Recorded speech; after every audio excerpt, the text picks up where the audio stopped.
Bom dia a todos, a paz de Jesus. Eu quero nessa manhã louvar a Deus, né? É domingo de Páscoa, é domingo da ressurreição e nós estamos, preparando o nosso coração, preparando a nossa alma para celebrar, para testemunhar, aquilo que Jesus já tem feito na nossa vida e aquilo que Ele ainda há de fazer na vida de tantas e tantas pessoas. Que Deus te abençoe nessa manhã e te dê a certeza de que aquele que anda nos caminhos do Senhor, não tem medo da condenação, porque de uma vez por todas e para todo sempre, o nosso Senhor Jesus nos livrou de toda condenação em Cristo Jesus. Então, o desejo do meu coração é que você possa a cada dia, não apenas no dia de hoje, mas a cada dia celebrar com muita alegria aquilo que o Senhor fez. Bom dia, irmã Rose, obrigado. Bom dia, família BVC, Deus te abençoe. E é muito bom ter vocês aí com a gente. Eu quero começar a nossa aula de hoje. Nós vamos falar sobre dois assuntos especificamente. Nós vamos tratar sobre o zelo e o ciúme de Deus e vamos também falar da santidade. Então, irmãos, nós estamos... hoje é a sexta aula sobre a pessoa de Deus, tá? Estamos estudando teologia sistemática, estamos já falando sobre Deus, é a sexta aula hoje. E hoje eu quero tratar dois assuntos apenas: o zelo e o ciúme de Deus e a santidade de Deus. Tá? Semana que vem será a nossa última aula sobre a pessoa do Deus Pai. Amém? Mas nós vamos começar orando, e eu quero ler com vocês o Evangelho de Lucas, capítulo 24, o verso de 1 ao 4, que diz assim: No primeiro dia da semana, de manhã bem cedo, as mulheres tomaram as especiarias aromáticas que haviam preparado e foram ao sepulcro. Encontraram removida a pedra do sepulcro, mas quando entraram, não encontraram o corpo do Senhor Jesus. Ficaram perplexas, sem saber o que fazer. Verso 33. Levantaram-se e voltaram imediatamente para Jerusalém. Ali encontraram os 11 e os que estavam com eles reunidos, que diziam: É verdade, o Senhor ressuscitou e apareceu a Simão. Louvado seja Deus. Pai, em nome de Jesus, nós celebramos nessa manhã a vitória do Senhor sobre a morte. O Senhor ressuscitou. O Senhor deu a cada um dos seus filhos a alegria de viver a eternidade com o Senhor. Muito obrigado, Deus, porque dentre tantos e tantos deuses que a humanidade tem, o Senhor é o único que está vivo. Aleluia! Por isso nós glorificamos ao Senhor, bendizemos ao teu nome, porque santo, santo, santo é o Senhor. Louvado seja Deus.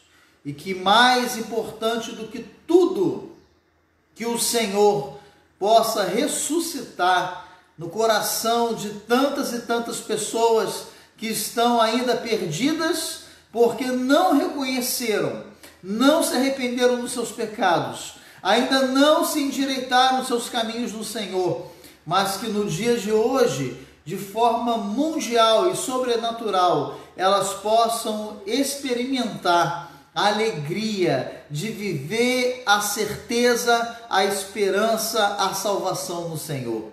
Perdoe os nossos pecados. Na cruz, o Senhor nos perdoou, derramou graça sobre a humanidade e essa graça alcançou muitos de nós. Mas que o Senhor possa, em nome de Jesus, como o Senhor mesmo diz, que o Senhor possa alcançar aqueles que abrem a porta do seu coração, que o Senhor faça morada ali, e que em nome de Jesus, homens e mulheres, jovens e crianças possam ser libertos do pecado e viver uma vida santa como o Senhor. Muito obrigado por tudo, no nome santo de Jesus. Amém e amém. Glória a Deus.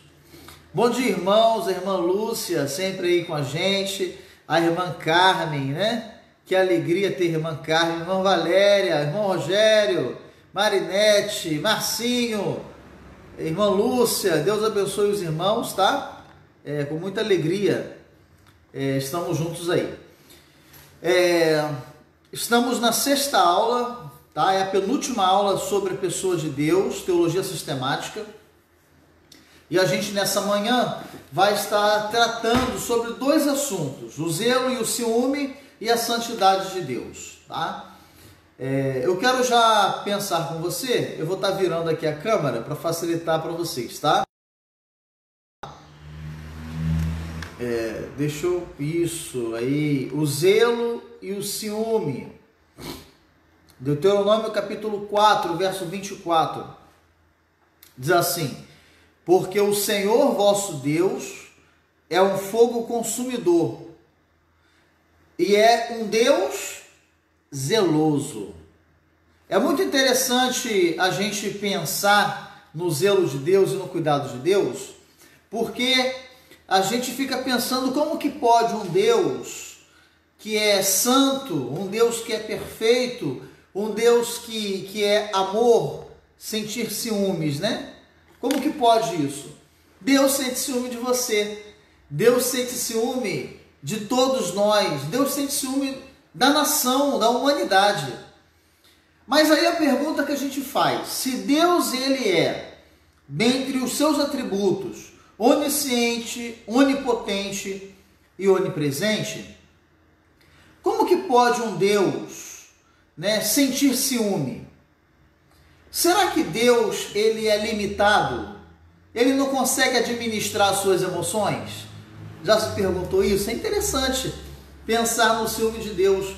Parece que Deus é limitado, porque nós vimos que, dentre muitos atributos de Deus, Deus é amor.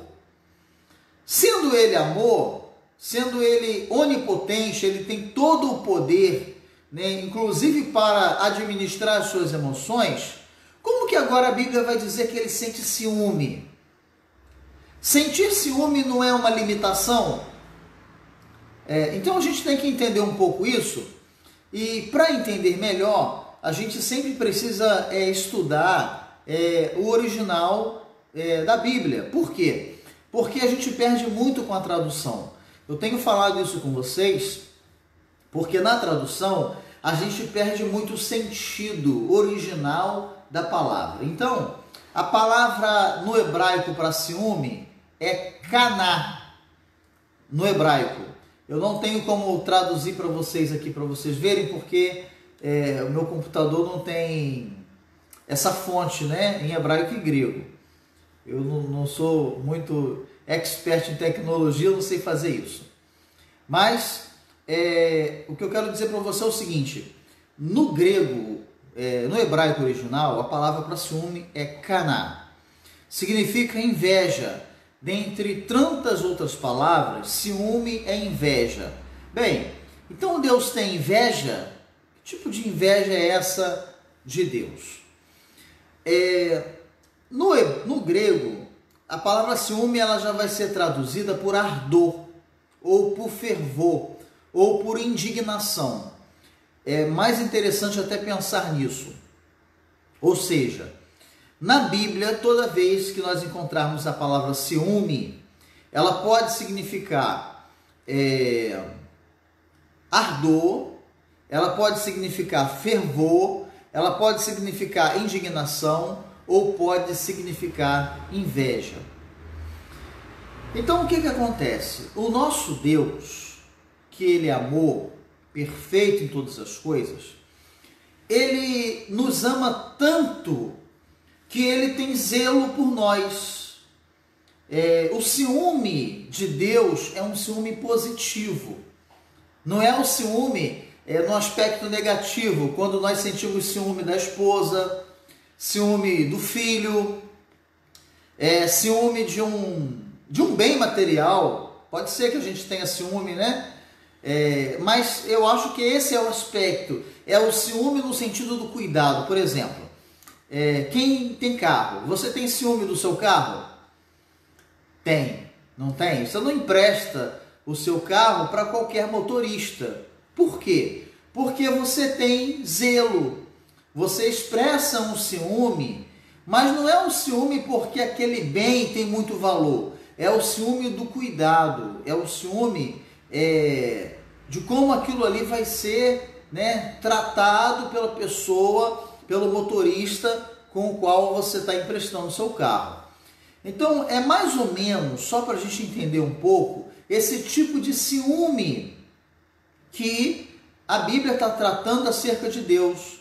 Deus tem ciúme de você. Bom dia, César. Deus tem ciúme de você, César. Sabe por quê? Porque Ele está preocupado com a nossa eternidade. Ele está preocupado com a nossa salvação. Ele está preocupado como que nós, seres humanos, vamos adentrar a essa eternidade. Então o ciúme de Deus é diferente do nosso ciúme.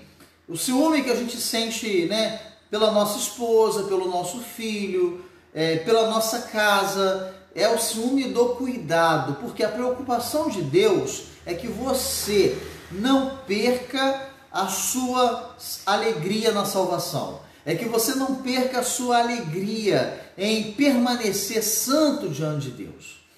Então, o termo zelo se aplica à comparação de você estar com Deus, estar com o Salvador, ou você está com o espírito da perdição.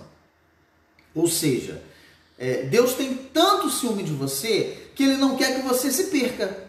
Ele quer que você se salve.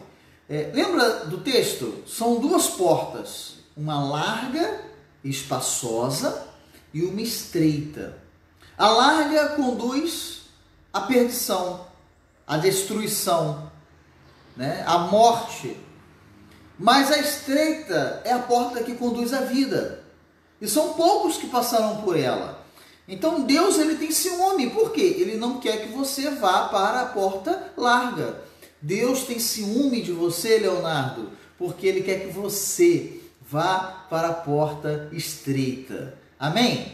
Entendido até aqui? Então vamos para a Bíblia. Vou virar aqui para vocês. Êxodo, capítulo 20, o verso 3 a 5, diz assim: não terás outros deuses além de mim. Olha o que Deus está falando. Não terás. Aqui é do Decálogo, né? Dos 10 mandamentos, né? Não terás outros deuses além de mim. Não farás para ti nenhum ídolo, nenhuma imagem de qualquer coisa do céu, na terra ou nas águas debaixo da terra. Não te prostrarás diante deles, nem lhe prestarás culto, porque eu, Senhor teu Deus, sou o quê? Zeloso. Viu o texto? Deus é zeloso. Então veja. Bom dia, Fábio. Bom dia, Edson. Edson também está aí com a Rose, né? Bom dia, irmão Edson. Bom dia, Rose. Saudade de vocês. Coração morto de saudade de estar junto de vocês, beijar vocês. Deus abençoe os irmãos, tá? Todos os irmãos. Então veja que Êxodo, ele vai mostrar para nós que Deus tem ciúme porque Ele não quer que você adore a outro Deus. Deus, ele tem tamanho zelo por nós que Ele não se sente feliz de saber que a gente está se prostrando, que a gente está adorando, a gente está desprezando, né, a sua majestade.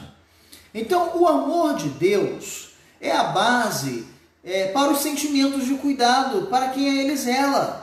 Não é um ciúme egoísta. Deus não tem um ciúme egoísta. Deus não quer você só para Ele. Não é isso. O ciúme de Deus é um ciúme positivo. É diferente do ciúme do homem para com a mulher. Por exemplo, o homem, ele tem ciúme da mulher porque ele quer a mulher só para ele. Não é isso? Glória a Deus. A mulher é só sua, irmão. Mas o ciúme de Deus é diferente. O ciúme de Deus não é esse sentimento egoísta, mas é o sentimento de cuidado, é o sentimento de afeto, é o sentimento em que ele realmente demonstra, né, compaixão.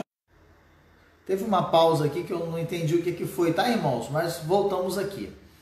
Então, o cuidado de Deus, né, esse zelo, Joel capítulo 2, 18 e 19 vai falar assim: então o Senhor se mostrou o quê? Zeloso da sua terra e compadeceu-se do seu povo. E o Senhor respondendo disse ao povo: eis que os envio o trigo e o mosto, o azeite, e deles serei fartos e vos não entregarei mais ao opróbrio entre os gentios. Ou seja, quando a gente fala do cuidado de Deus, quando a gente fala do zelo de Deus, muitos textos vai mostrar para nós como que ele realmente se preocupa. A gente precisa muito, irmãos. Bom dia, Cláudio. Deus te abençoe, tá? Léo também. Deus te abençoe, Léo. É muito importante a gente entender o contexto quando a gente vai ler a narrativa do ciúme de Deus, tá? Os aspectos negativos e positivos. O ciúme de Deus não é egoísta, mas é um ciúme revestido de amor. Não é um ciúme aonde aponta para o pecado, não. É um ciúme onde aponta para a compaixão, tá? É isso que Deus quer dizer para todos nós. Um outro aspecto que eu quero ver com vocês está em Gálatas. Vamos lá, Gálatas capítulo 5.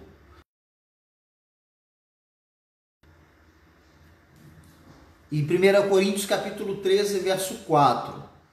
O texto fala assim: ora, as obras da carne são manifestas: imoralidade sexual, impureza, libertinagem, idolatria, feitiçaria, ódio, discórdia, ciúme, ira, egoísmo, dissensões e facções. Aí olha o que 1 Coríntios 13, 4 vai falar: o amor não arde em ciúme, ou seja, o amor não é ciumento. De modo que percebe que existe uma diferença. Existe um ciúme de zelo e existe um ciúme de ira, um ciúme de discórdia, o ciúme aonde fica muito claro, né? Quando é um ciúme positivo e quando é um ciúme negativo, tá? Bom dia, Luciana. A paz de Jesus, que alegria ter você aqui com a gente. Saudade de vocês. Bom dia, Rosimar. Deus te abençoe. Que alegria ter vocês aí com a gente. Tiago capítulo 4, verso 4 e 5, diz assim: adúlteros, vocês não sabem que a amizade com o mundo é inimizade com Deus? Quer ser amigo do mundo, faz-se inimigo de Deus. Ou vocês acham que é sem razão que a Escritura diz que o Espírito de quem? De Deus, que Ele fez habitar em nós, tem o quê? Forte ciúme. Então, nós vimos aqui dois aspectos, né? Um aspecto negativo do ciúme, né? Aquele ciúme que o texto, né, vai apontar, né? Um ciúme relacionado à inimizade com Deus, aquilo que a gente pode estar envolvido com as coisas. Irmãos, é uma falha técnica aqui, tá? Mas nada demais não. E tem também o ciúme que Deus tem por nós, certo? Então isso aí é muito evidente. A palavra vai dizer também, segundo o apóstolo Paulo, né, ele vai fazer uma comparação do zelo que ele tinha com a igreja e o ciúme, né, o zelo que Deus tem com a gente. O apóstolo Paulo, ele por muitas vezes ele vai falar desse zelo. A gente vai encontrar algumas referências na Bíblia quando ele vai falar que ele é zeloso, né, como Deus é zeloso. preparando a igreja santa, pura, imaculada, né, para entregar a igreja ao Senhor. Bom dia, irmã Sônia, paz de Jesus, Deus te abençoe. Então os irmãos entenderam até aqui o que é zelo, o que é ciúme de Deus? O ciúme de Deus, recapitulando, não é um aspecto negativo, não, é um aspecto positivo. Deus sente ciúme de nós. Por quê? Porque Ele não quer que ninguém se perca. Ele quer que todos alcancem a salvação. O ciúme de Deus é positivo sempre. É um ciúme relacionado Ele não quer que ninguém se perca. Ele quer adoração exclusiva. Ele deseja que nós sejamos exclusivamente dele. Por isso Ele sente ciúme de nós. Deus sentir ciúme não faz Ele ser um Deus fraco, um Deus menor, um Deus que não se controla. Não é isso, tá? O ciúme de Deus é porque Ele quer exclusividade, é sempre positivo. É um sentimento de ardor, porque Ele não quer que ninguém se perca, mas que todos alcancem a eternidade com Ele. Amém? Então, nós alcançamos o primeiro ponto. Agora a gente vai partir para o segundo tema da nossa aula de hoje, que é a santidade, tá? Então, vamos lá. O que significa santidade? Santidade significa ser separado, ser de santos como eu sou santo. A palavra do sentido separado, né, kadosh no hebraico, significa ser separado do pecado. Bom dia, irmã Letícia, paz, que saudade da irmã. Significa ser separado do pecado, significa estar separado da impureza, separado da corruptibilidade. É isso que significa ser santo, é estar separado. Vamos para a Bíblia. Abacuque, capítulo 1, verso 13. Vamos lá. Abacuque, capítulo 1, verso 13. Diz assim: Tu que és tão puro de olhos, que não podes ver o mal, e que não podes contemplar a perversidade. Olha o que o texto diz. Deus, né, Ele é puro de olhos, Ele não pode ver o mal e não pode contemplar a perversidade. Porque olhas para os que procedem aleivosamente e te calas enquanto o ímpio devora aquele que é mais justo do que ele. Ou seja, estamos falando da santidade de Deus. Os olhos de Deus, Ele expressa a sua santidade. Olha como que os anjos, né, vão falar de Deus. Aqui a gente tem, eu esqueci de colocar referência, irmãos, mas esse é um texto que está no livro de Isaías. Isaías, ele vai narrar nas suas profecias esse momento aonde os anjos, né, uma classe de anjos chamados serafins, eles vão dizer: Santo, Santo, Santo é o Senhor dos exércitos, toda a terra está cheia da sua glória. Olha que interessante. Os serafins, eles vão dizer: Santo, Santo, Santo é o Senhor. É um superlativo, ou seja, a gente não tem, como o hebraico ele é muito pobre, não existe um superlativo da palavra santo. Seríamos como se disséssemos assim: Deus, ele é muito santo, é o Santíssimo. Como eu poderia falar? Os professores aí de português, irmã Rose, Deus, ele não tem um superlativo, né? Da palavra santo.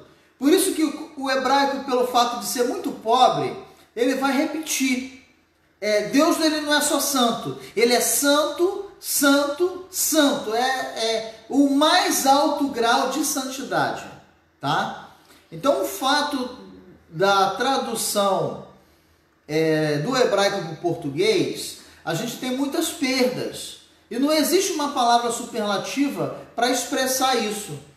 Por isso que o texto vai falar, ele é santo, santo, santo. É o mais alto grau de santidade ao Senhor. Vamos para outro texto. Apocalipse capítulo 4, o verso 8 diz assim: e os 4 animais tinham cada um perante si, aqui foi erro na hora de escrever, irmãos, 6 asas, e ao redor e por dentro estavam cheios de olhos, e não descansam nem de dia nem de noite, dizendo: Santo, Santo, Santo é o Senhor, Deus, o Todo-Poderoso, que era e que há de vir. Aleluia. Então veja que a gente tem também em Apocalipse mais uma expressão, né? Esse superlativo de Deus, ele é muito santo, ele é o Todo-Poderoso em santidade, né? Então é uma forma como a gente vai encontrar no português essa repetição. Toda vez que você encontrar essa repetição, é para dar uma ênfase. Ele não é só santo, santo, ele é mais que santo, tá? Por isso... Se você não sabia de falar que ele é top do santo. Essa intensidade. A Sueli está me falando aqui, né? Está assistindo a aula comigo, que se fosse traduzir para o nosso linguajar, seria, ele é top dos santos, né? É a extremidade da santidade, é o nosso Deus. Vamos para outro texto. Bom dia, irmã Georgette. A paz de Jesus. Deus abençoe. Capítulo 59, verso 1 e 2. Eis que a mão do Senhor não está encolhida para que não possa salvar, nem agravado o seu ouvido para não poder ouvir. Mas as vossas iniquidades fazem separação entre vós e o vosso Deus, e os vossos pecados encobre o seu rosto de vós, para que não vos ouça. Veja que o texto, eu grifei, as vossas iniquidades fazem o que? Separação entre vós, entre nós e o vosso Deus. Os vossos pecados, os nossos pecados, encobrem, né, o seu rosto, né, o rosto de Deus a nós. Então veja que a santidade de Deus, ela é tão tremenda que Deus, ele separa, ele é santo. Isso é um estado de Deus, tá, irmãos? Deus é santo, é um estado. Nós não, nós estamos no processo de santidade. A cada dia, a cada hora, a cada minuto, a cada segundo, nós estamos vivenciando esse processo de santidade. Então, a humanidade, ela precisa ser salva. Por quê? Porque ela está longe da presença de Deus.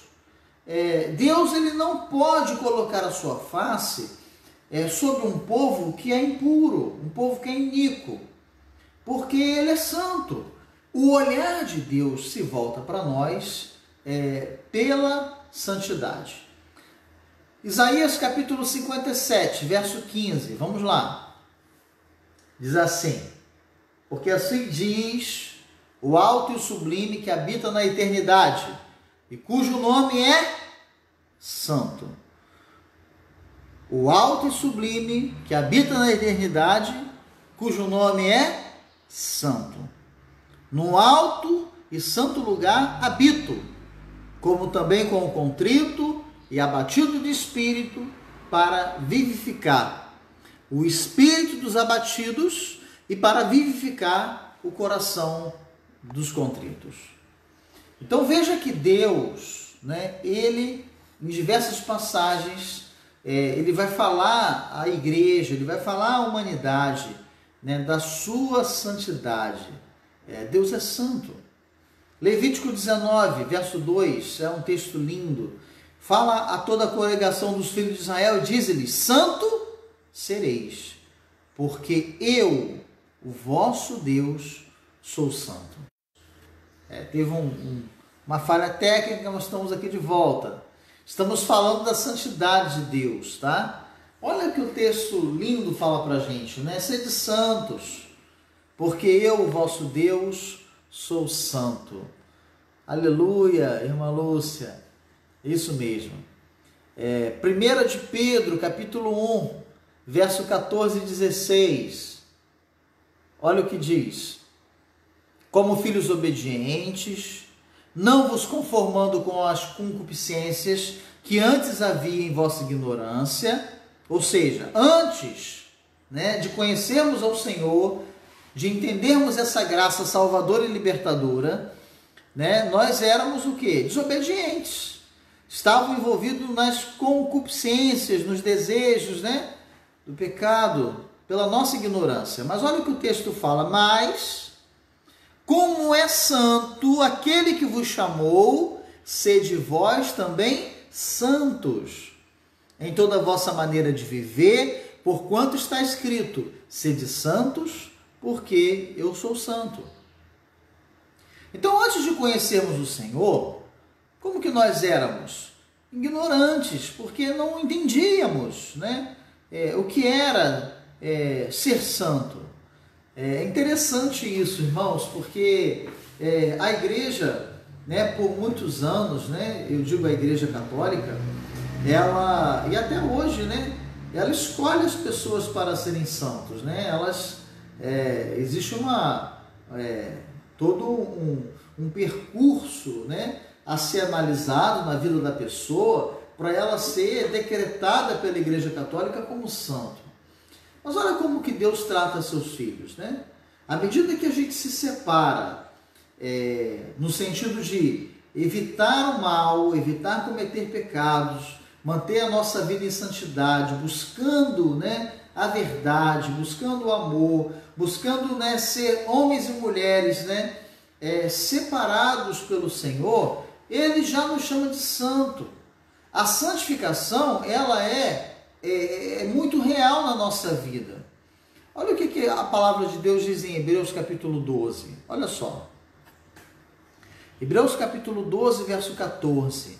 Segui a paz com todos e a santificação. É interessante, olha, buscar a santificação. Sem santificação, ninguém, repita comigo, ninguém verá o Senhor. Olha, o texto continua: tendo cuidado de que ninguém se prive da graça de Deus e de que nenhuma raiz de amargura brotando vos perturbe e por ela muitos se contaminem. Então, olha, buscar a santidade, como? Evitando o quê? A raiz de amargura, evitando se contaminar, entende? Então, a santificação, ela vai ser um processo que nós vamos viver como crentes até que o Senhor venha. A gente está caminhando para o fim, tá, irmãos? Deus abençoe, irmã Ana, bom dia, Deus te abençoe. Êxodo capítulo 19, verso 6 fala assim: e vós me sereis um reino sacerdotal e povo santo. Olha que o texto fala para nós. O que Deus espera que sejamos para eles? Para ele, um povo santo, separado, e assim faremos parte, desse reino. Então, é muito importante a gente entender isso. Um texto que a gente conhece muito bem é esse de 1 de Pedro, capítulo 2, verso 9 e 10, quando ele vai dizer para nós: vocês, porém, são o quê? Geração eleita, sacerdócio real e nação santa. Repita comigo: vocês, porém, são nação santa. Amém? Glória a Deus. Graziela, bom dia. A paz, olha, muito feliz, irmãos. A Graziela, para a glória de Deus, ela operou na quinta-feira um câncer de mama. E a gente está falando, Graziela, da santidade de Deus. E Deus também requer de nós santidade. E Deus, Graziela, separou você. Você é separada de Deus. E para a glória de Deus, todo o mal foi removido naquela cirurgia, porque as mãos do nosso Deus, do nosso Senhor Jesus Cristo estava ali. Deus continue dando você essa alegria de estar na presença dele, porque você é separada por Deus, em nome de Jesus. E então, irmãos, a gente tem que entender isso, essa grandeza de Deus, essa maravilha de Deus de estar separado. Nós somos exclusivos de Deus, entende? Olha que alegria, irmã Rose, você é exclusiva de Deus, é separada por Deus. Deus também tem cuidado da irmã na sua luta, na sua batalha, e nós vamos, em nome de Jesus, agradecer ao Senhor também pela sua vida, por aquilo que Ele já está fazendo, restaurando a irmã, no nome santo de Jesus. Aleluia, glória a Deus. Deus é santo e Ele deseja que sejamos santos. Efésios capítulo 5, verso 25 e 27, diz assim: maridos, amem as suas mulheres, assim como Cristo fez o quê? Amou a igreja. Ele se entregou a si mesmo por ela. Para quê? Por que Deus amou a igreja? Para santificá-la, torná-la santa, para purificar pelo lavar da água mediante a palavra e apresentá-la, olha só, apresentar a igreja a si mesmo como igreja gloriosa, sem mancha, nem ruga ou coisa semelhante, mas como santa e inculpável. Amém? Essa é a igreja que Deus tem ciúme. Essa é a igreja que Deus tem zelo. Uma igreja santa, que Ele amou, que Ele prepara. Por isso nós estamos nesse processo de santidade. Irmãos, a santidade em Deus é um estado. Deus é santo, ponto. Deus é amor, ponto. Deus sente ciúme, ponto. Ele é Deus. Mas, na nossa humanidade, nós estamos nesse processo. Nós temos que ser alcançados, por essa santidade, e assim a gente vai manter essa santidade para participarmos, da pureza divina. Hebreus capítulo 12, verso 10. Bom dia, irmão Manuel, Deus te abençoe. Irmã Josefa, Deus te abençoe, a paz. Hebreus capítulo 12, verso 10, diz assim: nossos pais nos disciplinavam por curto período, segundo lhes parecia melhor, mas Deus nos disciplina para o nosso bem, para que participemos da sua santidade. Entende? É isso que é a santidade em Deus. É isso que é o ciúme de Deus. É a disciplina. É Deus nos separar. Nos separar para quê? Para alcançarmos a sua santidade como igreja. 1 Samuel capítulo 2, verso 2. Leia comigo. Não há santo como o Senhor. Repita comigo aí. Não há santo como o Senhor. Amém? Deus é santo. A palavra vai falar isso de forma muito clara para nós. Irmãos, foi uma alegria imensa ter os irmãos conosco nessa manhã. E eu dei início, à nossa aula de hoje, lendo o Evangelho de Lucas, capítulo 24, aonde narra ali que no dia de hoje, pela manhã, as mulheres estavam ali à porta do túmulo de Jesus, e ali elas viram que a pedra do sepulcro foi removida. E quando elas entraram, o corpo de Jesus havia sumido, não estava ali. Elas ficaram perplexas, elas não sabiam o que fazer. Elas se levantaram e voltaram para Jerusalém, e ali elas encontraram os 11 discípulos, estavam ali numa casa reunidos com medo, com aquilo que tinha acontecido, a morte, a crucificação do seu Senhor, do nosso Senhor. Mas elas chegam lá e falam: olha, o Senhor ressuscitou. Aleluia. O túmulo está vazio. Olha, É muito lindo pensar que existe um Deus que desejou nos amar, um Deus que nos alcançou com a sua graça, um Deus que por imenso amor, Ele sente ciúme. Deus sente ciúme de vocês, irmãos. Deus sente ciúme da sua igreja. Tamanho é o ciúme de Deus que Ele nos separou. Nos separou para a sua santidade. Nos separou porque Ele quer uma adoração exclusiva. Nos separou porque Ele quer fazer algo novo na nossa vida.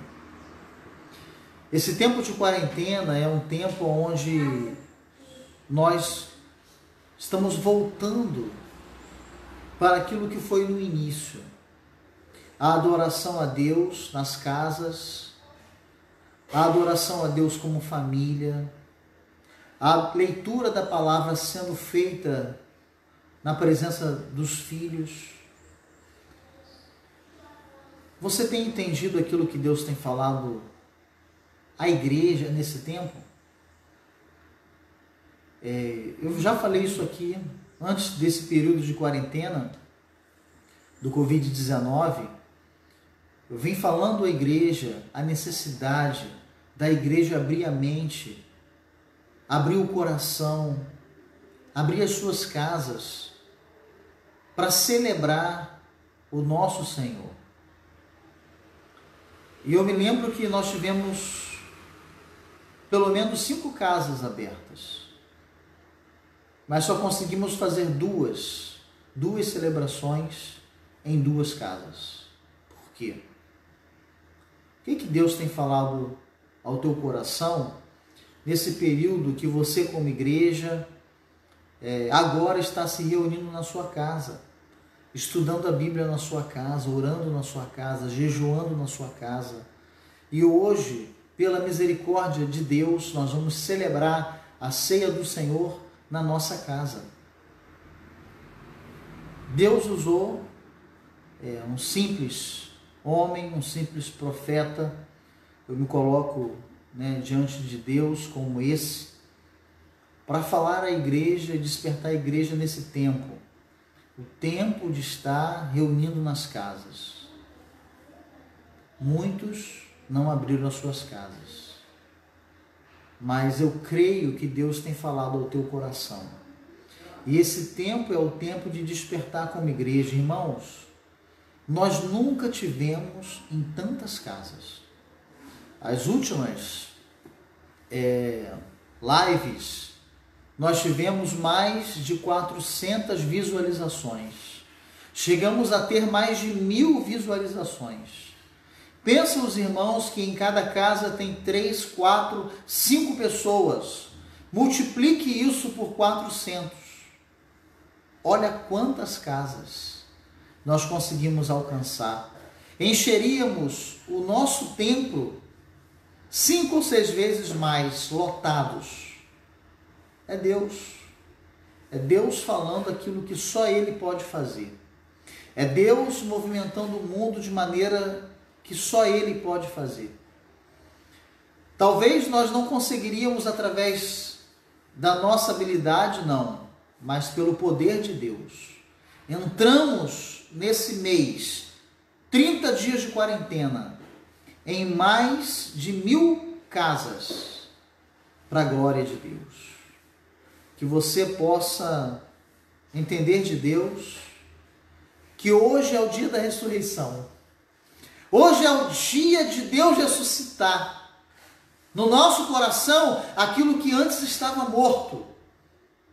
Para a glória de Deus, aquilo que antes estava sem motivação, sem vida, sem esperança, Deus abre para nós a esperança, a certeza, a alegria. Aquilo que só Ele pode fazer. Ele ressuscitou, Ele está vivo. Mas Ele está vivo no nosso coração, e eu e você precisamos cumprir o chamado de Deus para a nossa vida, como profeta de Deus, como mulher de Deus, aquela que proclama: o túmulo está vazio porque o Senhor ressuscitou, aleluia!